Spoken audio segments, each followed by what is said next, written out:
Selamat pagi Pali, saya Caesilia Melinda Jamun dari kelas 11 OTKP akan menjelaskan atau mempresentasikan apa itu mengenai teks eksplanasi.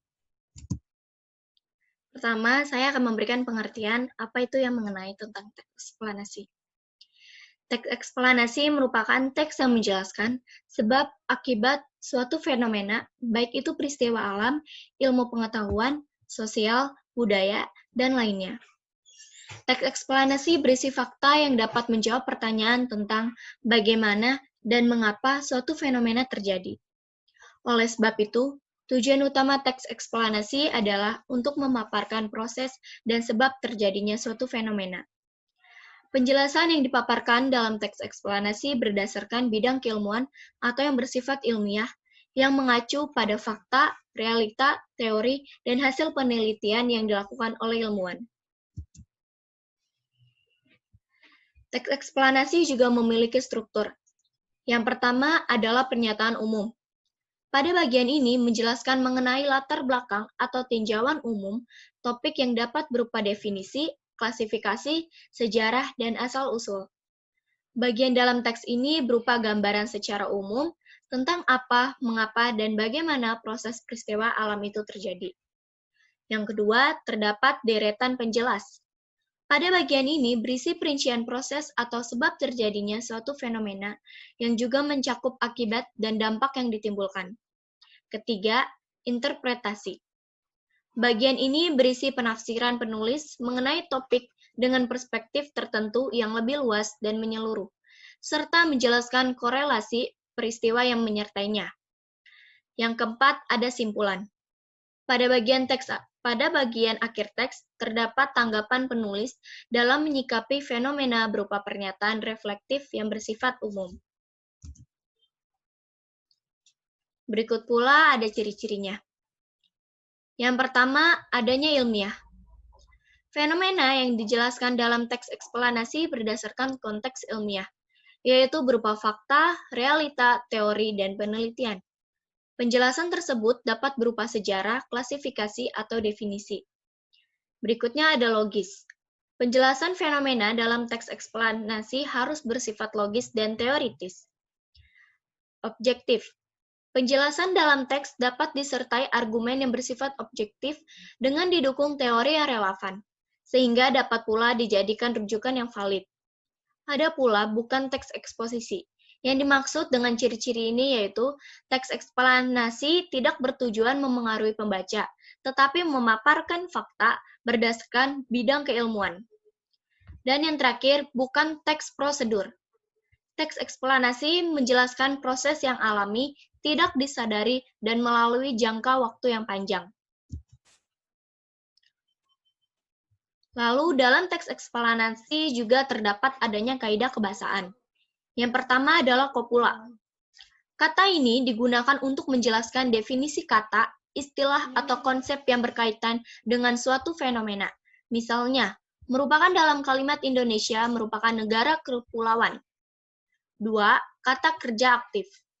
Kata ini kerap digunakan pada bagian deretan penjelas, sebab bertujuan menjelaskan sebab dan proses, sehingga subjek atau fenomena berperan sebagai tujuan dari suatu perbuatan atau peristiwa tertentu. Ketiga, konjungsi. Konjungsi yang digunakan menjelaskan hubungan sebab, akibat, dan hubungan kronologi terjadinya suatu fenomena. Misalnya, jika, bila, sehingga, sebelum, pertama, dan kemudian. Lalu masih ada lagi keterangan waktu. Kata ini digunakan untuk menjelaskan waktu terjadinya suatu fenomena. Ada pula istilah ilmiah. Istilah ilmiah yang sesuai konteks kerap digunakan untuk memperjelas definisi, hubungan sebab akibat, ataupun kronologi terjadinya suatu fenomena. Yang terakhir, kata gantikan benda. Subjek yang dijelaskan menggunakan kata ganti benda atau non-persona. Seperti itu, ini, dan tersebut. Teks eksplanasi juga hanya fokus pada hal umum seperti gempa bumi, banjir, hujan, dan udara. Menulis teks eksplanasi juga ada langkah-langkahnya. Berikut langkah-langkah dari teks eksplanasi. Yang pertama, menentukan topik yang menarik. Tentukan fenomena alam, sosial, atau budaya yang ingin kamu sajikan. Misalnya, proses terjadinya pasang surut air laut. Yang kedua, membuat rancangan atau kerangka teks. Buatlah kerangka karangan berdasarkan struktur teks eksplanasi, yaitu identifikasi fenomena, penggambaran rangkaian kejadian, dan ulasan. Yang ketiga, mengumpulkan referensi. Cantumkan fakta dan data yang kamu kumpulkan pada bagian penggambaran rangkaian kejadian. 4. Mengembangkan teks. Kembangkan kerangka karangan hingga menjadi teks eksplanasi yang utuh. Dan yang terakhir, menyunting teks. Lalu baca kembali teks yang telah kamu buat, suntinglah jika ada kata-kata kalimat yang tidak sesuai atau kesalahan dalam penulisan. Berikutnya, saya akan membacakan salah satu contoh teks dari teks eksplanasi. Di sini saya mengambil contohnya yaitu teks Candi Borobudur. Candi Borobudur merupakan bangunan bersejarah Buddha terbesar di dunia. Candi Borobudur sudah dibangun jauh sebelum Angkor Wat di Kamboja dan katedral-katedral agung di Eropa.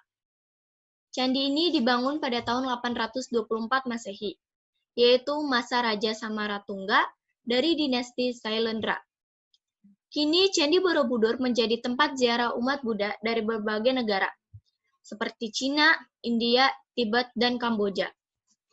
Candi Borobudur berada di Jawa Tengah di puncak bukit dengan pemandangan di sekitarnya berupa sawah-sawah yang subur dan bukit-bukit. Luas Candi Borobudur adalah 123 kali 123 meter persegi yang tersusun atas 1 stupa induk, 72 stupa tarawang, dan 504 patung Buddha. Selain itu, ada pula 2.672 panci relief yang jika disusun berjajar bisa mencapai 6 km. Pada 1814, Sir Thomas Stamford Raffles menemukan Candi Borobudur dalam kondisi rusak. Ia mengusulkan agar candi tersebut dibersihkan dan dilakukan pemugaran. Proyek restorasi Borobudur pun dimulai dari tahun 1905 sampai tahun 1910.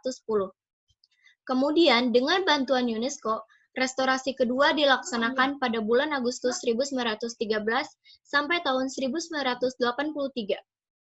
Pada tahun 1901, Borobudur ditetapkan sebagai warisan dunia.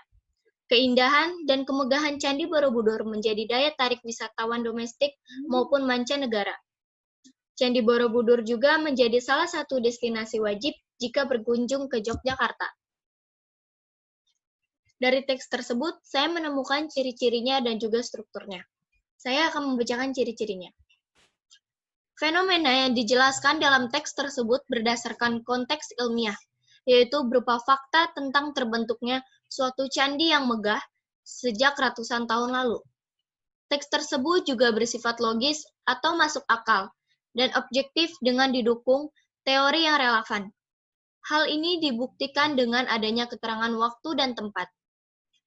Candi Borobudur berada di Jawa Tengah di puncak bukit dengan pemandangan di sekitarnya berupa sawah-sawah yang subur dan bukit-bukit. Luas Borobudur adalah 123 kali 123 meter persegi yang tersusun atas 1 stupa induk, 1 stupa tarawang, dan 504 patung Buddha. Proyek restorasi Borobudur pun dimulai dari tahun 1905 sampai tahun 1910. Teks tersebut juga memaparkan suatu fenomena berdasarkan fakta dengan tujuan menambah pengetahuan pembaca. Fenomena tersebut juga terjadi secara alami dan melalui jangka waktu yang panjang. Oleh sebab itu, teks tersebut tidak berusaha memengaruhi pembaca dan menjelaskan suatu proses yang dialami. Berikutnya, saya akan membacakan strukturnya.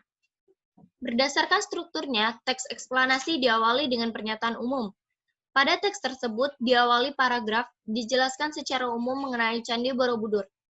Candi Borobudur merupakan bangunan bersejarah Buddha terbesar di dunia. Candi Borobudur sudah dibangun jauh sebelum Angkor Wat di Kamboja dan katedral-katedral agung di Eropa.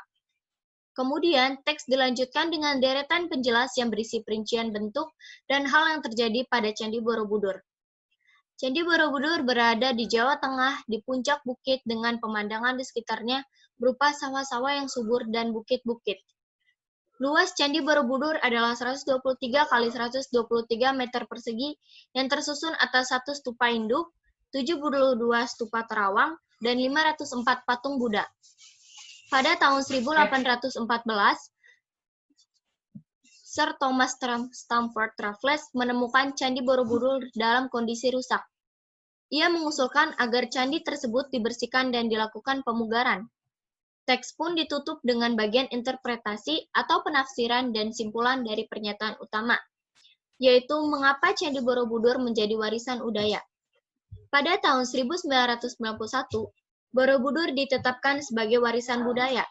Keindahan dan kemegahan Candi Borobudur menjadi daya tarik wisatawan domestik maupun mancanegara. Candi Borobudur juga menjadi salah satu destinasi wajib jika berkunjung ke Yogyakarta. Sekian presentasi dari saya mengenai teks eksplanasi. Terima kasih.